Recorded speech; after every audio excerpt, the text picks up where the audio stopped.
Hey, what's up, BGI? This is John, and here's your Tuesday Blues lesson number 27. Alright folks, so in lesson 27 we're going to continue talking about sort of what you can do with triads. We learned what a triad is in 26, and then also what sort of makes up a triad. So today we're going to talk about inversions, which is really, to me, the cool part of how you can actually use these in your playing.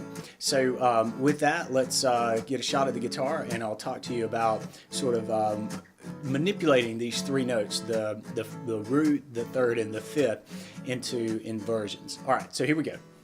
All right, so we're going to keep talking about this in the context of A. So to recap real quick, we found our A major triad here by using the first, third, and fifth scale degrees from the A major scale.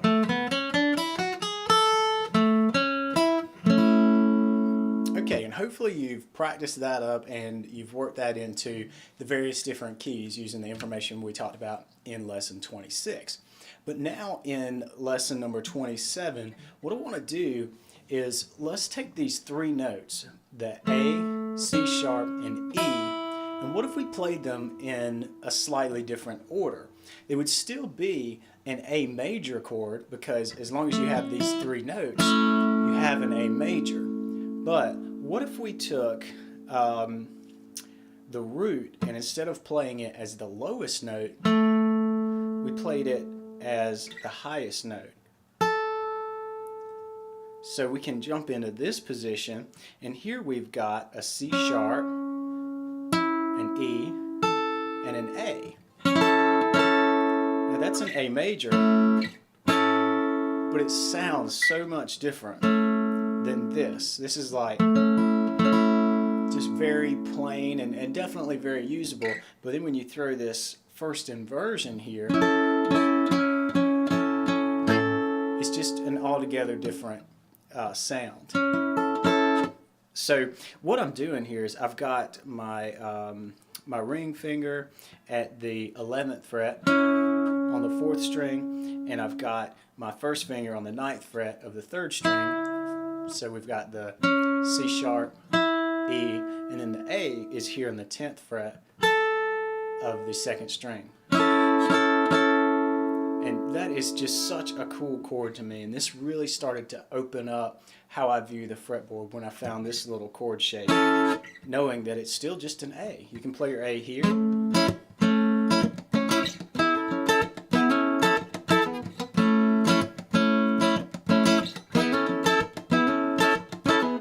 all I'm doing is just this little vamp here where I'm doing some hammer-ons and maybe even a few pull-offs with these two fingers here, and of course barring here.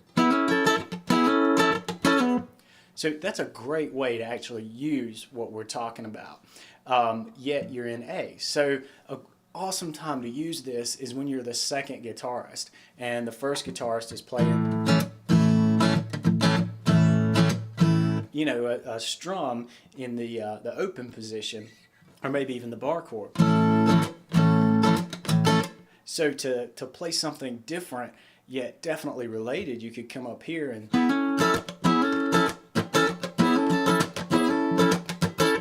something like that, and it would lay nicely over either of these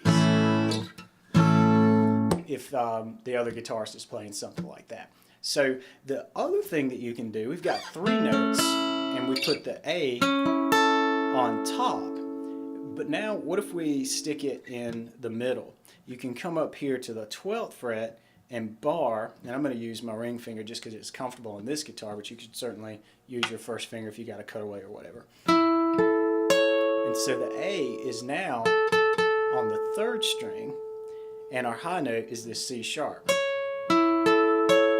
Okay, and that might look familiar to you, especially if I played it like this, because it's really the basis for your A open chord here. So still we're dealing with the same three notes, the root, third, and the fifth, only this time we've got the fifth in the bass, the lowest note, then the root, and then the third. So something I like to do to get used to using different colors of the same chord is to just play some little vamp like this, move it into the different inversions.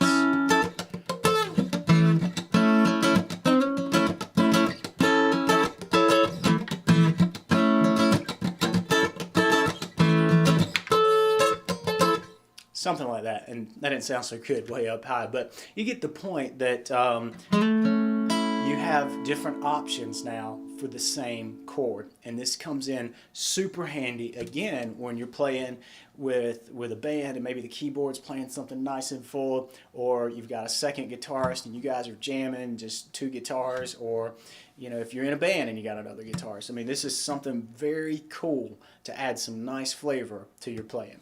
So check out the tab, because I've got a nice little exercise where you can use these triads and the inversions. So again, to recap, we've got an A major triad, we've got the A major triad here, first inversion, because we moved the A to the highest note, and then the second inversion here. And you can really only have two inversions, because if we move the note again, we're back where we started, just up the neck some more. Alright gang, so I hope that really started to maybe turn the light bulb on as far as what you can do to use these triads. I'm telling you, when I started playing using this and I was playing with a second guitarist, all of a sudden I was playing something cool and adding to the music rather than just strumming along. Now certainly you could strum along and have a great time, there's nothing wrong with that, and sometimes you've got to lock in with the second guitarist and just ride out a cool rhythm. But if you want to play something interesting, and if the moment calls for it, definitely think about pulling some triads out, and especially different inversions to add a little bit of a different color to the sound. Alright, so that's it for lesson number 27. If you have any questions about this, definitely shoot me an email, john@bluesguitarinstitute.com. And again, I really hope that this sort of helps you progress and make sense of how things are laid out and how chords sort of relate to each other on the fretboard. So that's it for lesson number 27. I will see you next week. Thanks.